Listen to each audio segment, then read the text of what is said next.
I'll tell you a story.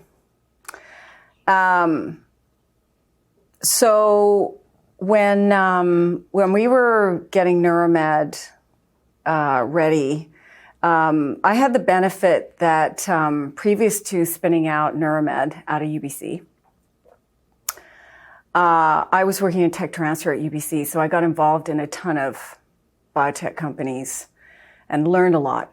I had a great network and really had a good sense of what we were trying to accomplish. So it was a really fortunate stepping stone I had. And in that context, I met up with a lot of different investors at the time for various companies that I was involved in. And so when we were getting Neuromed ready for financing, I could reach out to a number of investors that I had got to know over the past years. So I believe I had a fair amount of credibility that way. And the fact that I had selected out a particular technology to go after was probably quite meaningful at the time. Anyhow, when we were getting Neuromed started, I was pregnant. And so I was not directly giving a pitch, but certainly talking about the company. And I was very pregnant at the time, if you know what I mean. And I had one of these investors, put his arm around me from as a fatherly way. And he said to me, "This is why we don't hire women." And I thought to myself in that moment, wow, he said that out loud. And I paused and I thought to myself, what do I say right now? And I decided it wasn't going to do me any good to do anything that way.